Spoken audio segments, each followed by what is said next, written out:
Umarangkada na ang interpellation at diskusyon dyan sa mataas sa kapulungan ng Kongreso o sa Senado kung itutuloy o hindi ang impeachment trial laban kay Vice President Sara Duterte. Umpisa pa lang naging mainit na po ang debate ng mga senador makaraang magmosyon si Senator Rodante Marcoleta na i-dismiss na ang reklamo laban po kay VP Sara dahil diniklara na itong unconstitutional ng Supreme Court. Ito'y sa gitna po ng nakabinbin pong mosyon ng mababang kapulungan ng Kongreso ang Kamara dyan sa Korte Suprema na nagsusulong na bawiin ito ang naunang desisyon at ituloy ang pagliliti sa pangalawang Pangulo. Kunin natin ang live report mula kay Mean Corvera. Mean, nasaan na ang ating mga senador? Alex, hanggang sa mga oras na ito, 3 oras na ang nakalilipas, ay nagpapatuloy pa rin ang debate ng mga mambabatas kung sa motion na inihain ni Senator Rodante Marcoleta na tuluyan ng i-dismiss itong impeachment complaint laban kay Vice President Sara Duterte. Ayon kay Marcoleta, unanimous ang naging desisyon ng Supreme Court na nagsasabing unconstitutional dahil void ab initio simula pa lamang ang ginawang paghahain ng impeachment complaint laban kay Duterte. Narito ang bahagi ng pahayag ni Senator Rodante Marcoleta. The Supreme Court has already spoken. The last arbiter of law. It says the complaint is unconstitutional. It's void ab initio. It's violative of due process. The Senate never acquired jurisdiction over this. It is immediately executory. On that note, Mr. President, I respectfully move that the impeachment complaint be dismissed. I so move.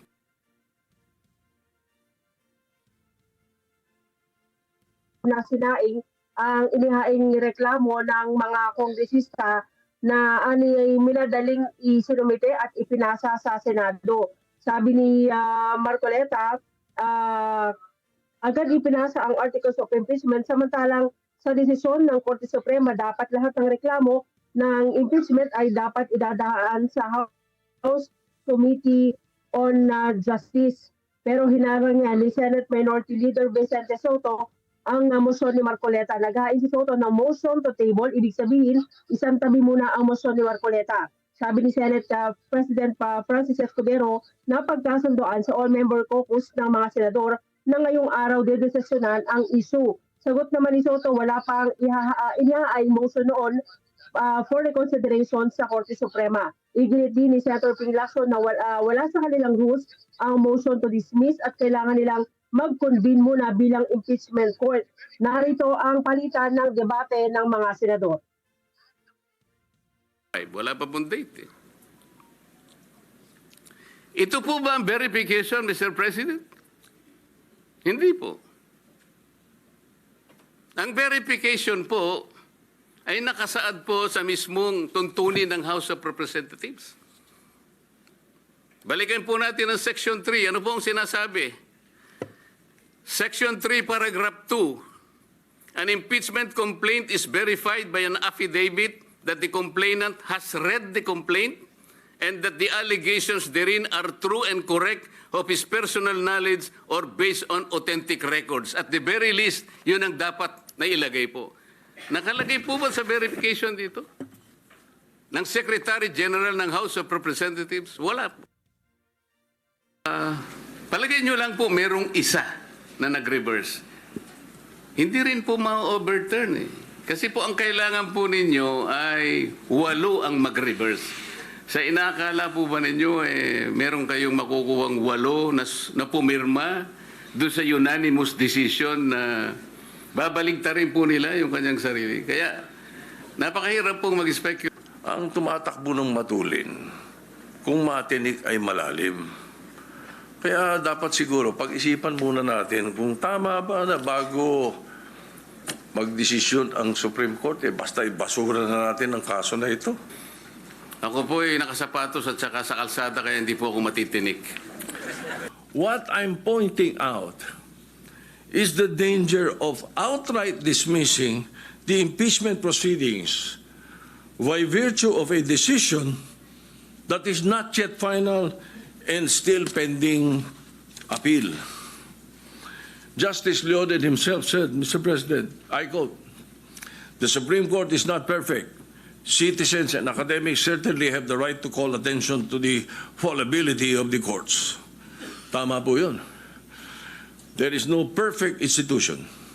Even Supreme Court ka, pwedeng mag-commit ng grave abuse of discretion. Wala tayo pong guidelines kasi wala po sa rules natin yung motion to dismiss.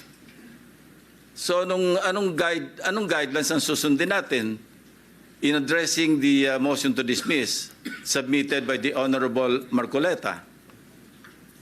Assuming arguendo, Mr. President, that the motion is voted upon and adopted by this body, what if, Mr. President, the Supreme Court reverses itself when it rules on the MR filed by the House of Representatives through the Solgen? Shall we also backtrack and reverse ourselves? And the chair, with an abundance of caution, same with us good senator right now, decided to afford the Supreme Court time during the recess to decide on the matter. And when they did not, the Senate, in accordance with its duty, convened the impeachment court when we resumed session. Given that we cannot conduct impeachment proceedings that have not yet begun yet during the recess. Alex, sa mga oras na ito ay hindi pa nagbe-break itong sesyon ng Senado at tuloy ang plenary deliberations at debate tungkol dun nga sa motion ni Marcoleta at ang motion ni Senate Minority Leader Vicente Soto na sinigundahan niyan ni Senator Risa Hontiveros. Tumayo kanila si Hontiveros at sinabing hindi totoong wala pang desisyon ang Korte Suprema na hindi ito bumaliktad. Halimbawa niya yung isang desisyon na nagsasabing yung League of Cities of the Philippines versus COMELEC kung saan naglabas ito ng original desisyon noong 2008 pero noong 2009 ay binaligtad yung kanyang ruling. Umaasa ang mga senador na magiging daan ito at hindi mo na magdedesisyon tungkol doon sa mga motion. Sabi ni Escudero, mas mataas yung motion to table ni Soto kumpara sa motion to dismiss ni Marcoleta at ito daw yung dapat pagbotohan at yan ay si Senator Raffy Tulfo. Alex. Mean, mukhang nagkakadiskusyon sila tungkol dun sa wordings no, ng motion na minungkahi ni Senator Marcoleta na gusto niyang i-dismiss. Pero yun nga, nung tumayo itong si Senador Lacson at kanyang ipinaliwanag na wala umanong nasa rule sa kanila na kaya nilang mag-dismiss ng anumang usapin, pero willing tong si Senador Marcoleta na i-amend ang kanyang motion. Baka pwede niya sabihin, motion to archive, parang ganun ba, Mean? Yan, Alex, ay pagdedesisyonan pa kung may maghahain ng motion na pagbotohan yung motion to dismiss o yung motion to table ni Senator Soto. Kanina tumayo si Senator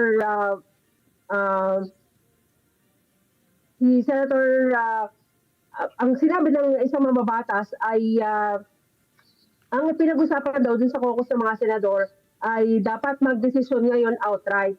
Pero sabi nga nitong si Senator Soto, merong pending na motion sa Korte Suprema itong mga dating maestrado ng Korte Suprema kahit na si Ombudsman Morales. Ang sinabi niya merong motion to TRO na inihain noong nakaraang araw at dapat daw magdesisyon muna hinggil dito ang Supreme Court at dapat daw hintayin muna yan ng mga mamabatas bago sila tuluyang magdesisyon dito sa mga motion ng mga senador.